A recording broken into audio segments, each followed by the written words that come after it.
The next service we want to build is called checks.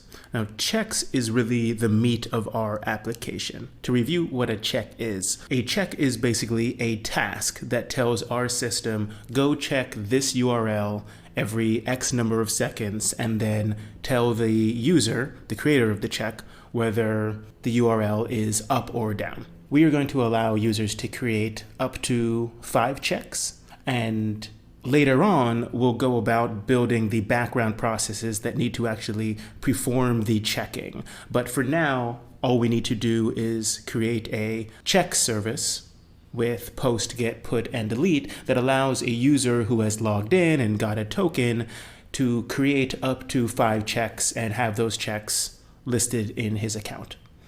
So let's go ahead and get started by modifying index.js to include the new checks route. I'm going to say that checks needs to go to handlers.checks. Then we'll go ahead and open up the handlers file again and start building out these checks. I'm going to scroll all the way down to where we left off from tokens and start building out the check service. We're going to set up the primary checks handler just like we did the other ones. So I'm actually going to copy what we did on tokens and just use that down here. So we're going to say the handlers checks is a function. Acceptable methods are all the same, post, get, put, and delete. And it should relay data and callback on to private methods for checks. Now let's have a container for all the checks methods.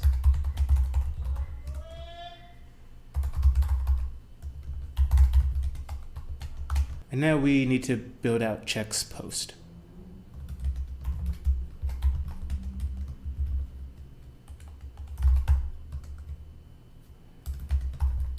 The required data for post going to be a few parameters: protocol, that is HTTP or HTTPS, the URL that the user wants us to check, a method, as in post, get, put, or delete, that we should use when checking this URL, the success codes. Now, success codes will basically be an array of numbers that we should treat as meaning success. So that could be a 200 or a 201 or anything that isn't a 500, etc. And lastly, the timeout seconds. If the URL takes more than X number of seconds, the timeout seconds, to respawn, we should consider it to be down. Optional data is none. Okay, now handlers underscore checks dot post is going to equal function, takes a data and callback. But one thing that we know is that we are going to have to enforce the 5 check limit on this post service. So before we start building out this post service completely, let's add the max checks limit to the config.js. So we're going to say in both staging and production that max checks, meaning the maximum amount of checks that any user may have on their account, is going to be 5. Now back to handlers.js, and we can keep building out this service. The first thing that we're going to need to do within this service is validate all these inputs. We're going to do it the same way that we did posts for the other services. So I'm going to copy one of the sanity checking strings that we did before, paste that down here. But instead, for us, that's going to be protocol equals type of data payload protocol equals string. And rather than checking the length, we want to say that it should be one of these 2 options in this array. So we want to say that within this array, the index of data payload protocol should be greater than 1. In other words, we don't care if it's HTTP or HTTPS as long as it is one of these two. And if it is, we'll go ahead and use it or default to false. Now we want to set up the URL.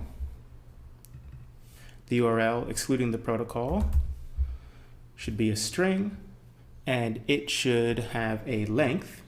So we want to say that the length of the URL is greater than 0.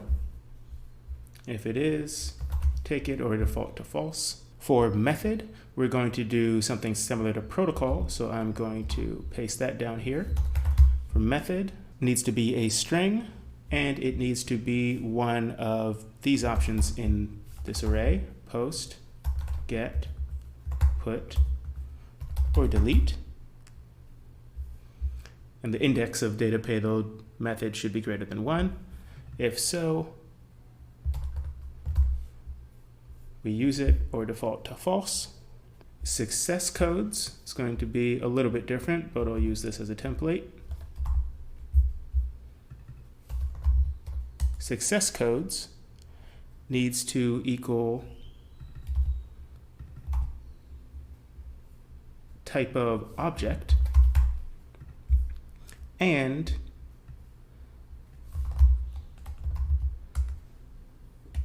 it needs to be an instance of an array, and it needs to have a length greater than 0.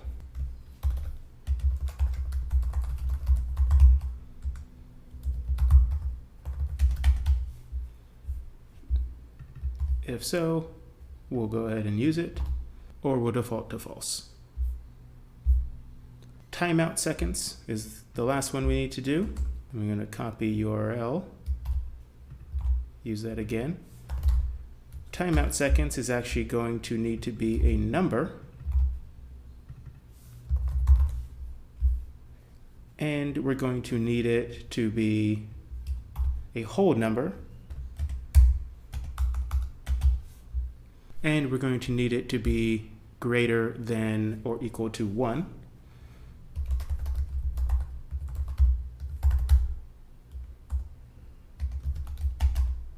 And less than or equal to 5.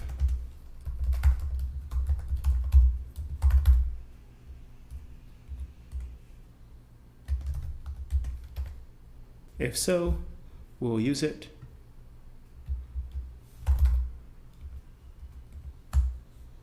Or default to false. All right, we validated all the inputs. Now we want to only move on with the logic if they're all valid. So if protocol, and URL, and method, and success codes, and timeout seconds. Then we move on. Otherwise, we're going to return an error to the requester that says 400 error, missing required inputs, or inputs are invalid. Okay, but assuming that the payload is valid, we'll move on.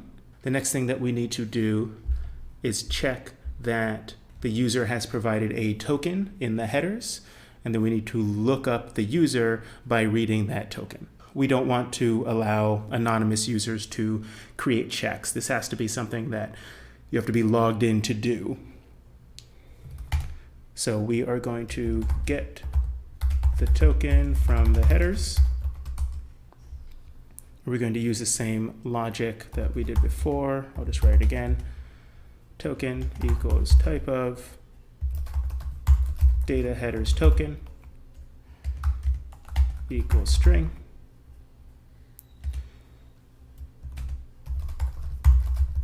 Data headers token false. All right.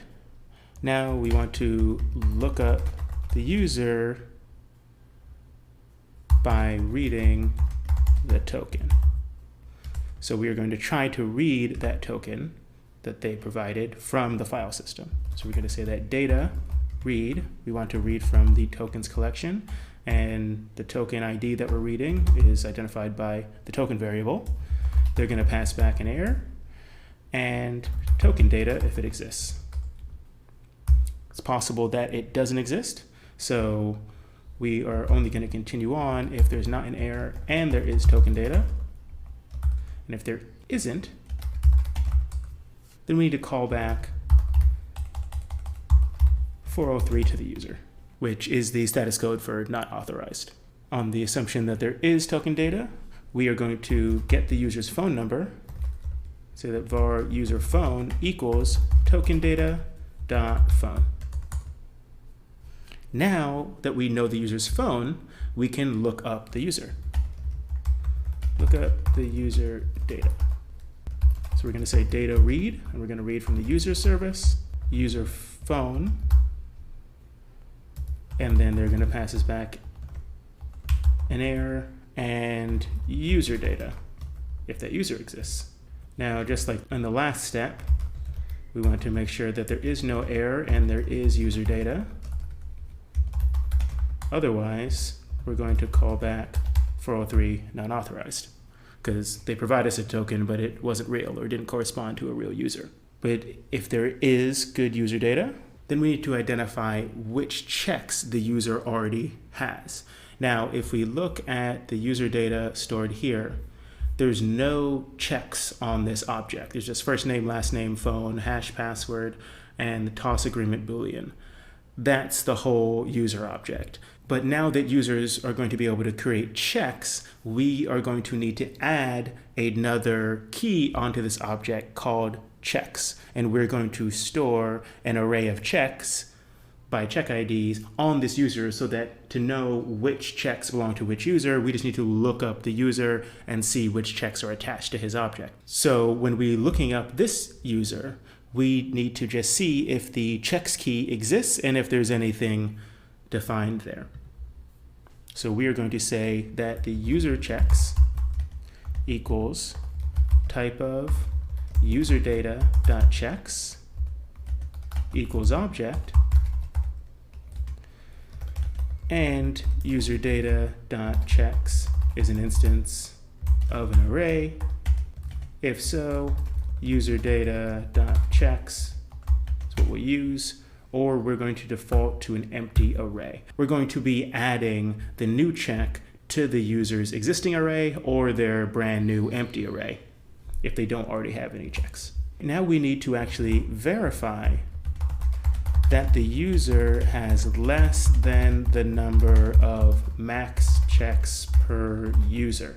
So remember, we just configured here that the max checks is 5. So before we allow this user to create another check, we need to make sure that he doesn't already have the max.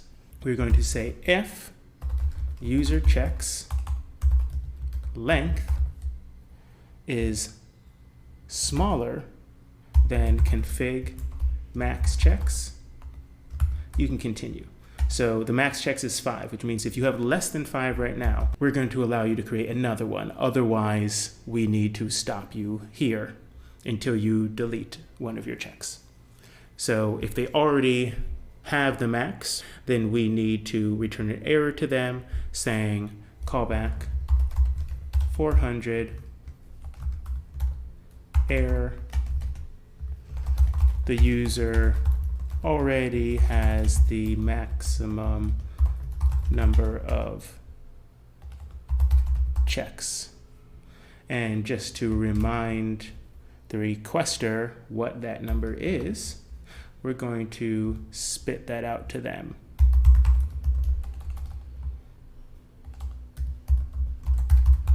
In parentheses.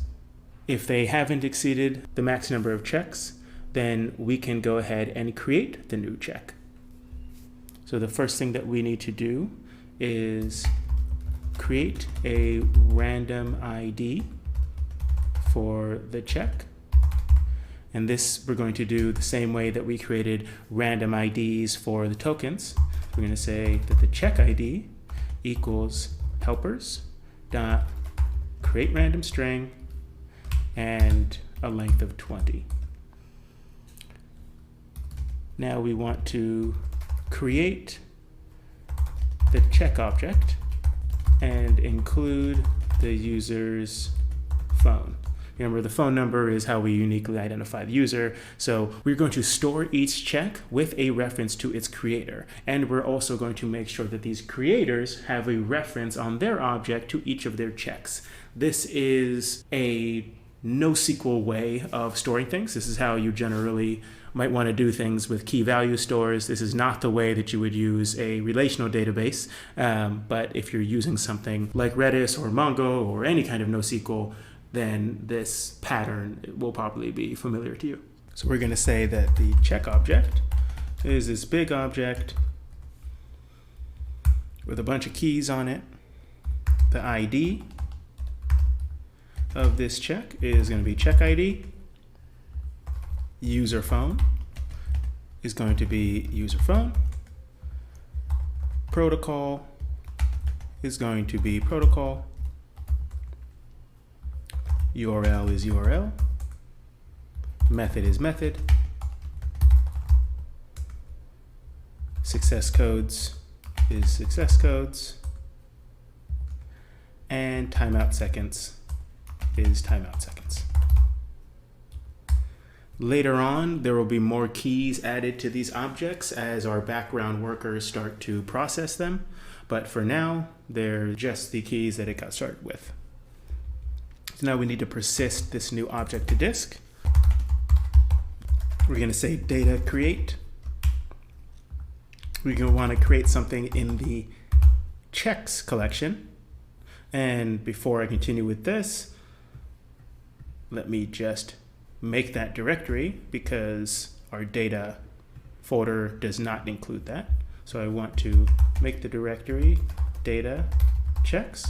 And there it is. So that's where these things will get stored.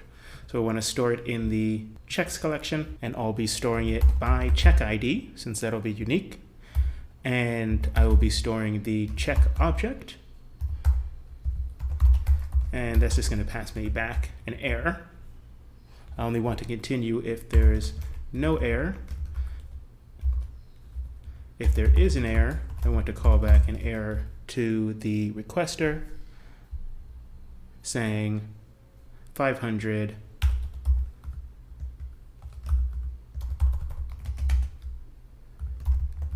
could not create the new check. So now that check has been created, but before we return response to the user, there's another step that we need to take. We actually need to add this new check ID to the user's object and then update the user's object with this new array of their checks. So we want to say add the check ID to the user's object. We already have the user's object, so we are going to say that user data checks equals user checks, because remember that we have their existing checks or possibly this new empty array saved as a variable user checks. So we just want to sync up that variable to the user object dot checks. Now that that's synced up, we can do the addition of our new check ID. So we want to say user data dot checks push. So I'm adding to their array. We're pushing on the check ID. So now that user data dot checks contains possibly just an array with one check ID or all of their old check IDs with this new one added. And now we actually need to save the new user data. So we're going to call data update users. We're going to update it by user phone. We're going to be updating with user data, which is all their new data. They're going to pass us back an error. And if there's not an error, we'll continue. Otherwise, we'll return that error to the user saying error could not update the user with the new check. If everything was fine, we want to return the data about the new check to the requester. So we're going to call back not just a 200, but we're going to call back the whole check object. This one. Back to the requester. So they create something, they don't know what that new check ID is unless we tell them. So we're going to send back this check object to them to let them know what this whole object looks like now that it's getting stored. All right, so that is handlers checks.post. We can save that. Now I'm going to try to start up this server and we can test out the service. Testing this out is going to be a little bit more complicated because this service is authenticated. So I'm going to need to recreate a token the same way that I did before. I'm just created a token for this user, 1, 2, 3, 4, 5, 6, 8. And this new token is that. So now I'm going to create another request, but this is going to be going to the check service and it's going to have a header which includes the token that I just got. Now I need to form the payload that I want, and we're going to use all of these same things that we expected the user to say: protocol, URL, method, success codes, and timeout seconds. So we're going to say protocol is HTTP, URL is google.com, method is get, success codes 200 or 201,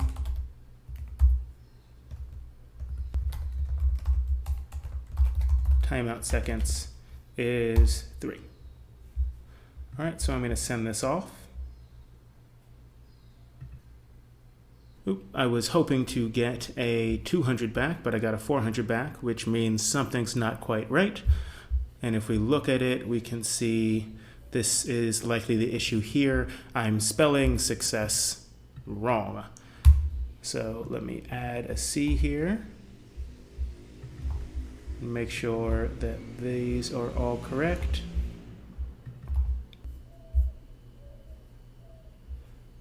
And now when we go down to success codes, we need to spell it right over there as well. Okay, so that should be everywhere. I'm gonna start this back up, send it again.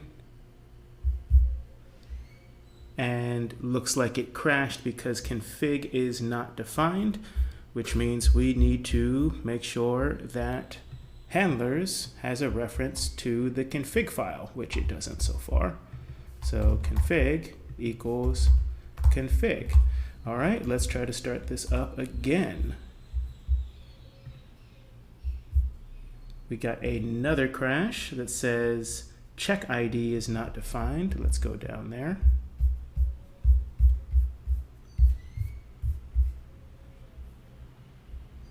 That is because check ID has a capital I, but this one does not. Okay, had a few bugs here. Let's start it up again, see what we can get. All right, now we are getting a 200 back. So we can see that this is the new ID that was automatically created, and this is the phone number of the user who created this check. HTTP protocol, HTTP, it's to that URL, it's a get. These are the optional success codes, and timeout seconds is 3. So let's send this again and send it again. This user should have 3 checks on their account now. So if we go look at this user, we should see checks is an array of 3. Now let's create a 4th one and a 5th one. Now it shouldn't let us create this 6th one. Let's see what happens. All right, 400 bad request. The user already has the maximum number of checks. If we go back to the user object, we can see he has 1, 2, 3, 4, 5 checks on his account, and that is all the checks that you see here. So this post service seems to be working correctly. Let's move on to the get service. So for get, we are going to say that the required data is just the ID, similar to the other services. Optional data, none. Now we want to form this, but we can use a lot from some of the previous ones that we created. I'll grab the one from users, since that has a similar level of validation happening. All right, so now we want to say handlers checks get takes data in a callback, and the first thing we need to do is check that the ID is valid. So we're going to say that ID equals query string object ID equals string, that the length should equal 20, and if it does, we'll use it or default it to false. If it isn't valid ID string, we'll continue, otherwise we will call back that it's missing required field. Now we are going to want to get the token from the headers, but first we need to figure out which user created this check and if the check exists. So before we do that, we want to look up the check. So we're going to say data read checks ID. So we're looking in the checks collection by the ID that the user just sent, and they're going to send us back error and check data. So if there is no error and there is check data, we want to continue. Otherwise, we're going to call back a 404 to the user. Now we can move this stuff up inside here, but we are going to modify a bunch of it. So we do want to get the token that sent the request. So it's token getting from the headers object. And now we want to verify that the given token is valid and belongs to the user who created the check.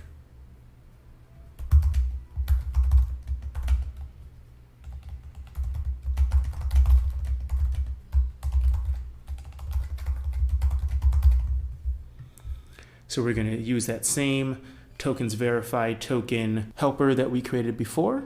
So handlers tokens verified token, we're going to pass it token, and then rather than passing it phone variable, we're passing it check data dot user phone. Because remember, each check is storing a key called user phone that tells us which user created that check. So we are verifying that the token in the headers belongs to the same user who created the check that we're looking up right now. And they're going to pass us back whether or not the token is valid. So then we're going to say if the token is valid, the next thing we need to do is just return that check data to the user who's trying to look it up. So we don't need to do any of this stuff here. We're just going to say if token is valid, return the check data. So we're going to call back 200 and the check data that the user asked for. If the token isn't valid, we're going to call back just 403.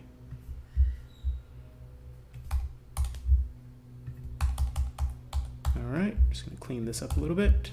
I'm going to go ahead and save that, restart the app, and see if I can use this same token to do a GET request and get one of the checks that we created a moment ago. So I'm going to turn this into a GET request, and I'm going to say that I want to look up one of these IDs. Let's grab one of the IDs here.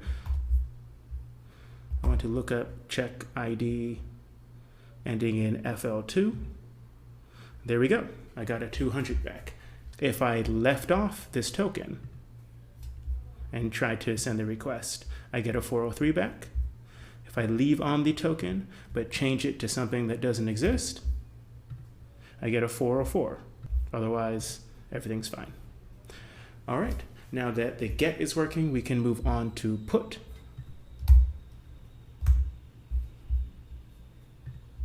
back to the handlers file.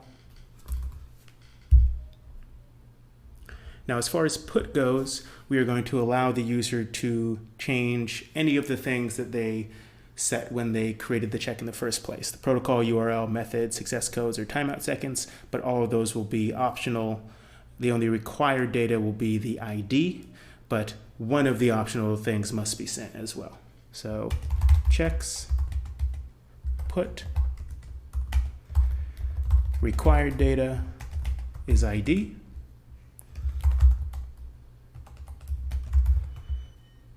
Optional data, protocol, URL, method, success codes, timeout seconds. One must be sent. All right, now let's create this put service. Handlers, checks, put is a function that takes data and a callback. Now we want to check for the required field and then check for the optional fields. This feels a lot like the put that we did above. So I'm going to grab the put that we did to users and copy some stuff from there.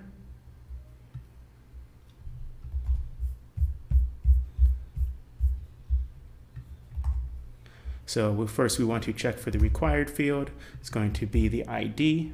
So type of data payload string, data payload ID trim length equals 20. Take it or we default it to false. And then the optional fields are going to be the same. Actually, rather than using this first name that I copied down, I'm going to grab the same validation that we did for post. Because these are all the same and it's still occurring within the payload, not within the query string object. So there we go. We've gotten all those. And now we want to make sure that the ID is valid. So if ID, continue on. Otherwise, call back a 400 to the user saying missing required field.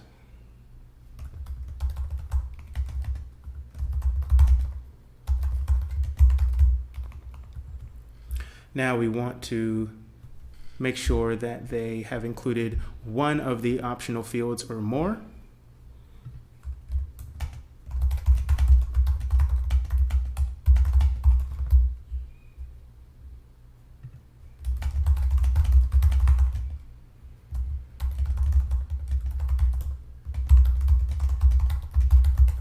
So we're going to say if protocol or URL or method or success codes or timeout seconds is sent, then continue.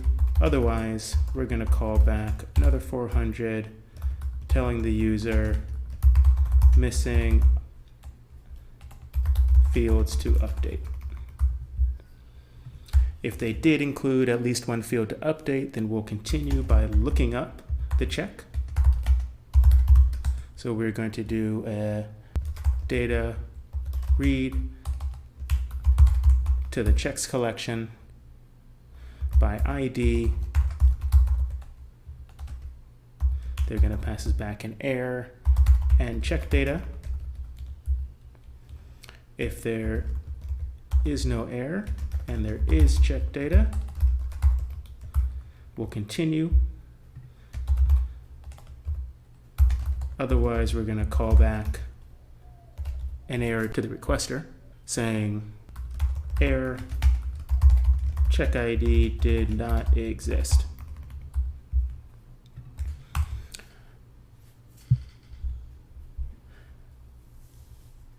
Now we need to do similar token checking that we did on the last one. So we are going to get the token that sent the request, and we can pretty much copy this logic from here. We're getting the token from the headers, and then we are verifying that the given token is valid and belongs to the user who created the check by comparing the token to check data that we got from here, dot user phone. Now I just need to close some of these brackets. So if the token data is not valid, we're going to call back 403. If the token data is valid, then we need to update the check where necessary. So we'll start with the protocol. If they sent the protocol, then we'll update that. Check data protocol equals protocol. Now let's do the URL. If URL check data URL equals URL. If method, then check data method equals method. Now if success codes, check data success codes equals success codes. Lastly, if timeout seconds, then check data timeout seconds, you guessed it, equals timeout seconds. Now we need to store the updates.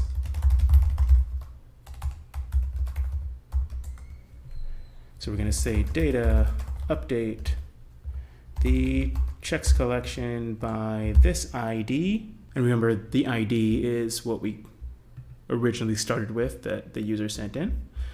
And we're going to update it with this new updated check data and expect an error back. If there is no error, then we'll continue, and we just need to call back a 200 to the user. If there is an error, we need to call back a 500 because it's our fault and say error could not update the check. All right, that is the checks.put method. Let's go ahead and start the server back up and try to use it. So I'm going to use the same token since it hasn't been an hour yet, so it hasn't expired, but I'm going to change this to be a put. I'm going to move this ID down into the payload.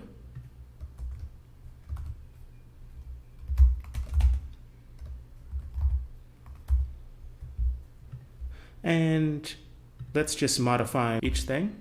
I'm going to change HTTP to HTTPS. I'm going to change this to yahoo.com with a put. And the success codes are going to be 200, 201, and 403. And the timeout seconds are going to be 2. Send that. Looks like it hit an issue. It's the same issue as before. Success codes. It's not something that I seem to be able to spell correctly consistently. So I'm just going to update those wherever I did it.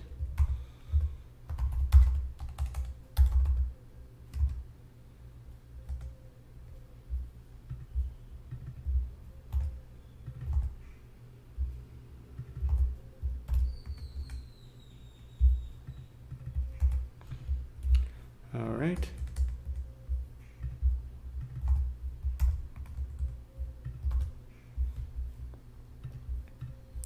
All of those have been updated. Let's start it back up. Send this put. We got a 200 back. This is the check ending in FL2.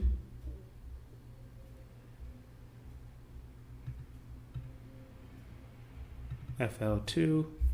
If we look at it, HTTPS, Yahoo, put, these new success codes, timeout seconds is 2. So all of these updates seem to be working. Now that put's working, we can go ahead and write the delete method.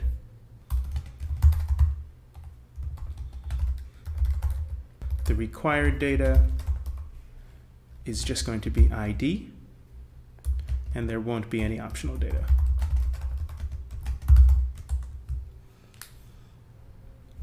We're going to start with the scaffolding from the last delete that we wrote, but this delete is going to be a bit more complicated because not only do we need to delete the check, but then we need to go into the user's object and delete any record of that check being on the user's object as well. So I'm copying the delete function from users since it has some auth validation that we can use. And we're going to say handlers checks delete is a function, and the first thing we need to do is check that the ID is valid.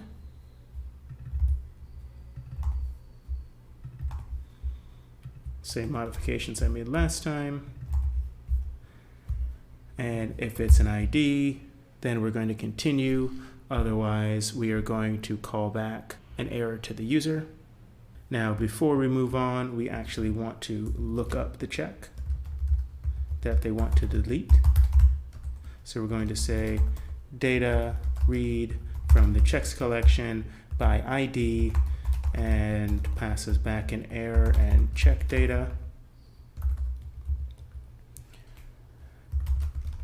If there's not an error and there is check data, we'll continue. Otherwise, we will call back 400 and an error to the user saying error.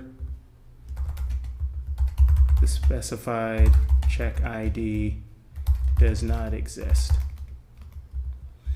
But if the check data was good, then we need to get the token and verify that it belongs to the same user who created the check. So let's move all of this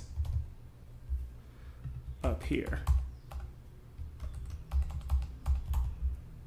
Okay, so we're getting the token. Then we want to do handlers, tokens, verify token, and compare it to check data user phone, just like we did before. And it's going to pass us back a Boolean saying that the token is or is not valid.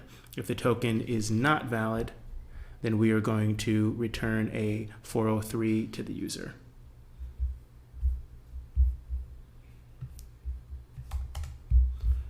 But if it is valid, then we can immediately delete that check that they're asking us to delete. So we're going to say delete the check data. We're going to call data delete the checks collection by ID, passes back an error. If it's not an error, continue. If there is an error, call back to the user a 500 saying error, could not delete the check data. But if there is no error, now we need to use this section that we copied down, and we need to look up that user and then modify their object to get rid of any reference to that check. So we want to look up the users in the user collection, and we're going to look them up by check data user phone. It's going to pass us back error and user data. If there is no error and there is user data, we'll continue here. If we hit an error or there wasn't any data, then we're going to call back a 500 and say could not find the user who created the check. So could not remove the check from the list of checks on the user object.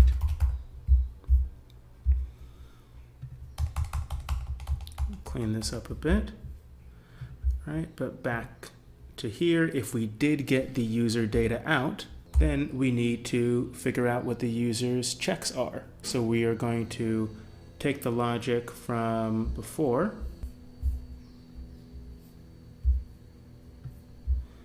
and we're going to use that down here.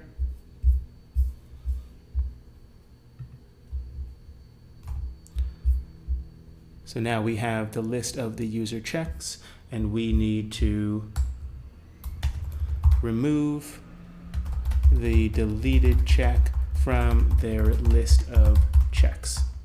So the way that we're going to do that is figure out what position in that array the user checks is. So check position is going to equal user checks index of ID. Remember, that's the ID from up here. So now we have the position of the check, and we want to say if check position is greater than -1, then there's something for us to do. If for some reason it's not greater than -1, which should never happen, but just in case, we want to call back an error.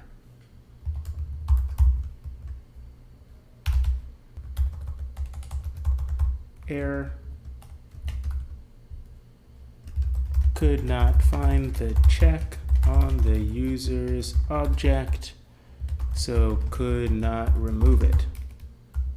But if the check does exist on the user's object, then we need to remove it with a splice. So user checks, splice, check position 1. Now that it's been removed, we can resave the user's data. So we are going to just copy this, move that up here,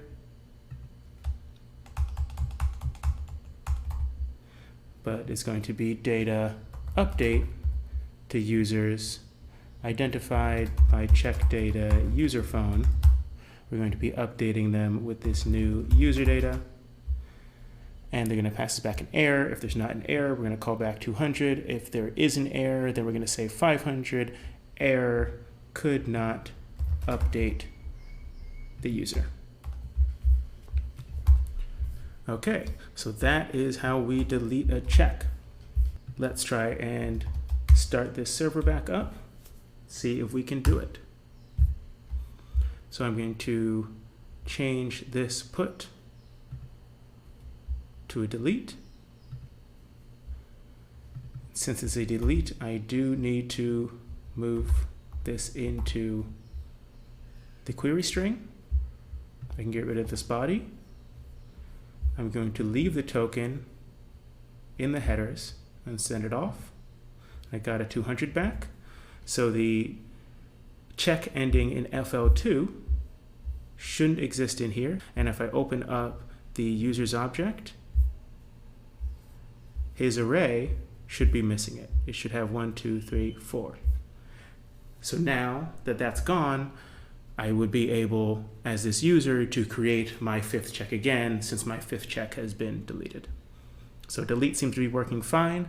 But before we move on to the next lecture, there is one other modification that we need to make to the handlers file, but that is in reference to the to-do that we made a very long time ago in the users.delete method.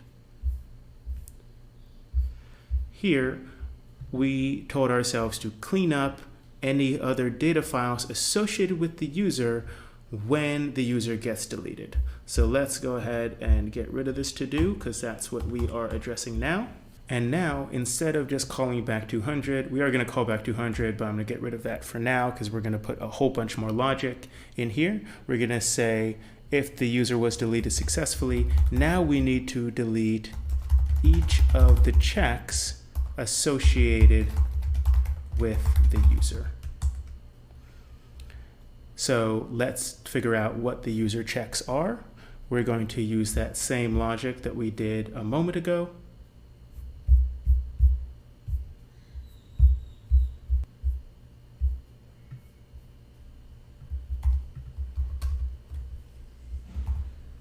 So now we have the user checks defined, and we're going to say that the checks to delete is equal to user checks dot length. So that's the total number of checks that we need to get rid of. If checks to delete is greater than 0, we want to do one thing. If it's not greater than 0, we want to do another. If it's not greater than 0, then we just want to call back 200 to the user because there's really nothing left for us to do. If it is greater than 0, then there's some work that we need to do, deleting some checks. So we're going to continue on with the logic. We want to start counting the checks that we have deleted. So we're going to say checks deleted is a new variable equal to 0. And we also want to count if we have any deletion errors. So right now, deletion errors are false. We're basically going to loop through all of the checks and delete them one by one, keep track of how many we've done, and keep track if any of the deletions have hit an error. So we want to loop through the checks. We want to say user checks for each. And let us use the check ID. So for each pass of this loop, we want to delete the check by calling data.delete. We're going to delete it by ID, passes back an error. And if there is an error, deletion errors gets set to true. So we can keep track at some point over this looping process, an error happened. But at any rate, whether an error happened during the deletion process or not, the checks deleted gets incremented. And once checks deleted is equal to checks to delete, in other words, once we have passed through the same number of things that we have to do, then if there's no deletion errors, we'll just call back a 200 to the user because everything went fine. If there are any errors, then we want to call back a 500 because we messed something up. And we want to say errors encountered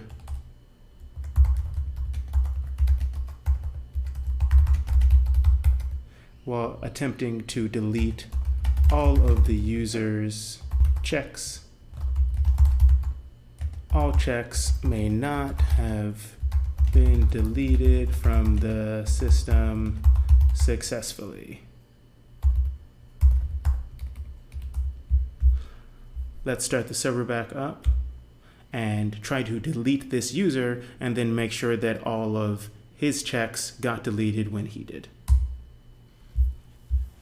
So I'm going to do a delete, but I need to figure out what this user is called. So I'm going to do another delete request, but this time it's to users by phone number. I'm going to keep the same token and send that off. Looks like we hit an error. User data is not defined.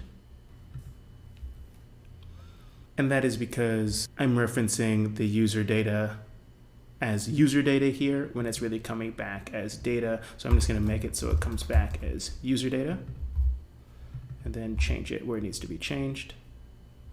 Now, since I'm in Atom, I can actually resave this file to make the user reappear and restart the app. So the user's back in there, and so are his checks. So I'm going to send this off again. All right, we got a 200 back. That one user is gone. All the checks are gone. So that's working as we wanted it to.